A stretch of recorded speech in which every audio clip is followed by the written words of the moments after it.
Welcome back to our discussion, Real ID Application Processing, sponsored by Kodak Alaris here at Federal News Network. My guests today are Kyle Kottner, the Public Sector Business Development Manager at Kodak Alaris. Michael Leahy is the Secretary of Information Technology for the state of Maryland. Ian Grossman is the Vice President of Member Services and Public Affairs for the American Association of Motor Vehicle Administrators. And Charlie Norman is the Registrar of Motor Vehicles for the state of Ohio. I'm your moderator, Tom Temin. And we were talking about some pretty specific technologies for Real ID and for the processing of all that paperwork and the issuing of new digital identities, which actually have a physical counterpart in that plastic card. But I want to explore whether the learnings through Real ID and the workflows and technologies that it engenders have applicability maybe statewide in other instances, and whether that process of, I guess, osmosis is happening, or whether other scanning workflows coming in from other agencies have gone into motor vehicles. Maybe, Michael, we'll start with you as having a statewide view in Maryland. What's your experience? Terrific.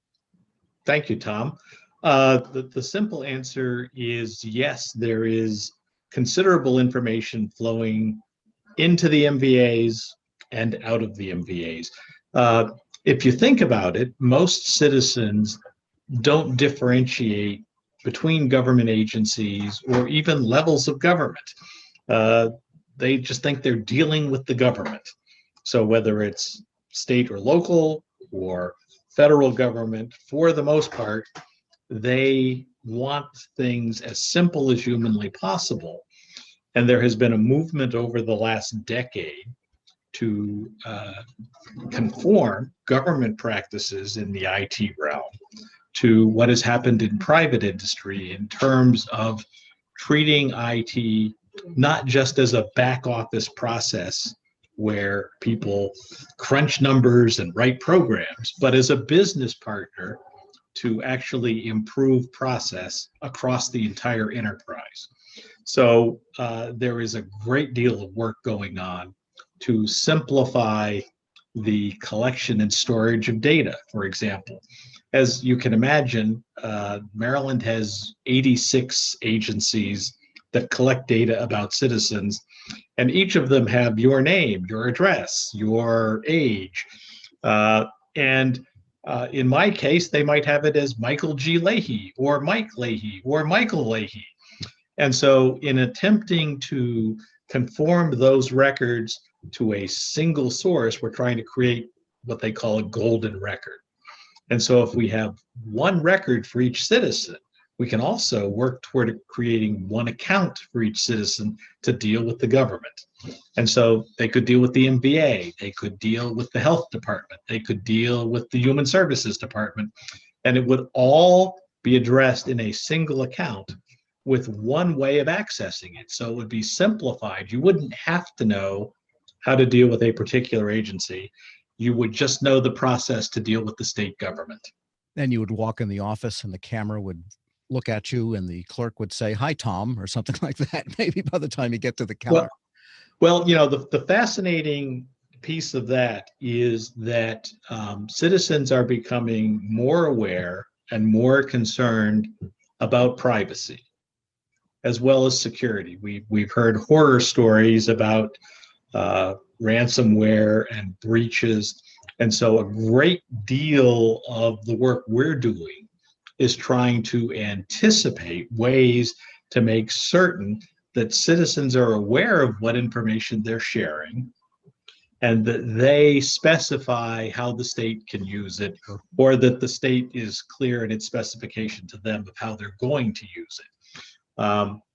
So a simple example, in most states today, the driver's records are sold to insurance companies, and the insurance companies pay lots of money to someone, be it the state or a state vendor, for collecting and servicing that information. As an asset of the citizens of the state, should that be monetized? And the questions that are involved there go to matters that are not only legal, but contractual, because obviously when you purchase insurance, You say you give them access to your records. So some very interesting questions are going to arise over the next 5 years. All right. And Charlie, let me ask you from Ohio, the state of my birth, by the way, uh, the learnings and the experience in workflow associated with Real ID, is that something that can flow out that you share with other state agencies? And similarly, do workflow challenges that they have maybe inform what you do at the registry in Ohio? Sure, I think so. And Michael, hit on an interesting process that we're actually pursuing in Ohio as well. We have an administration that has really put a priority on innovation. And so we're looking at developing also a sort of a single access point into state government. So you have a single sign-on, whatever that identifier is, and you can deal with the Bureau of Motor Vehicles. You can get your hunting license, you can pay your taxes, you can get your fishing license. So you're not sort of going to 7 different websites to get something done. There's one entry point in the state government. And so that's something we're currently working on right now. But there are challenges as well. I mean, quite frankly, there's a heck of a lot more regulation around getting your driver license than there is getting your fishing license. And this is a document you're going to use for the rest of your life to prove who you are, not just to government, but to financial institutions and banks and retail establishments. So necessarily there's a high degree of security around that entire process. I think that is the trend in government. It's certainly the direction we're moving in. We want to simplify these processes for our constituents, and to the degree possible, make it as digital, as electronic, as hands-off as possible. And Kyle, do you see that as something that happens, that osmosis that is coming from the knowledge that people get in the Real ID situation, the document handling and the imaging and so forth, and the workflows associated with that must have wider application across other agencies that you deal with? Oh, absolutely. The great thing about efficiency is everyone wants it, especially within technology. So absolutely, we see this across the board, not only in DMVs, DPSs who are dealing with the Real ID transition, but in other areas as well. I mean, it's a far-reaching thing. All right, Ian, any comment? Because I wonder, do the associations have these discussions among one another? Absolutely. And what you're seeing is a number of trends that support what you've heard from the other panelists, which is this idea that the DMV, as that creator of the identity on behalf of the state, is becoming that portal for citizens and customers to access other state services, whether it is provided directly through the DMV or the DMV being that connector that says, okay, I've established you as a resident of this state, and here's your identity, and now you're going to be able to use those identity attributes to do business with other parts of the state, as opposed to each individual state agency having to go through that identity establishment process. So that is definitely a theme we're seeing across the board. And it's a natural but unexpected evolution. If you go back to the early 1900s, when New York City was the first to produce a driver's license, that was a piece of paper that said, you are legally authorized to operate this motor vehicle, to where we are now, which is when someone pulls their driver's license or identity card out of their wallet, chances are it's not to show an officer at roadside that they can legally operate the vehicle, but it's to prove to somebody they are who they say they are. And so this whole evolution of the driver's license as identity and being able to use it to do business not only with other state agencies, but with the private sector is a theme that's happening across the board. And if the first mainframe went into motor vehicle bureaus and the registrars and so on back in the 1970s, still here we are in 2021 dealing with paper forms, birth certificates, social security cards. You still get a Medicare card. It's not even plastic. It's just a piece of paper. What do you folks feel is the future of the form of paper in all of these digital processes? Sounds like it's going to be with us for a while, and we need to thank you, and we need to deal with it for a long time to come. Is that your sense, Michael? Like most things that change, we expect them to be evolutionary, but in fact, they're not. They're revolutionary. And the interesting aspect of this, there was a study done several years ago, I believe at the MITRE Corporation, that they said for a government agency to write a ministerial letter costs $108. To do the same transaction digitally costs 8 cents. And the technology available to us has gotten dramatically better in that several years. So I suspect that as governments look for ways to lower costs and demonstrate to their citizens that they are good fiduciaries and using their tax funds appropriately, there will become a significant push once people trust in digital processes, and will move away from paper very quickly at that point, simply because of the costs associated with it. And Charlie? Yeah, I was just thinking, I attended a virtual retirement ceremony for one of my employees yesterday, who was retiring after 38 years. And he mentioned when he started in our offices, they would type out your driver's license on a typewriter on a piece of paper.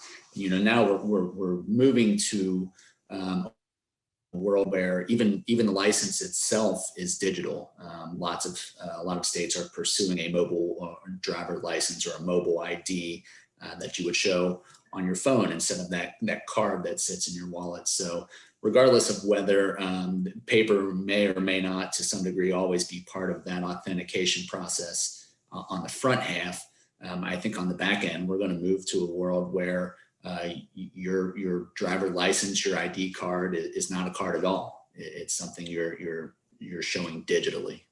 Sure. Kyle, as a person who deals with equipment in handling paper, what does it look like to you in terms of how these processes will modernize, and what do you see ahead in the immediate future?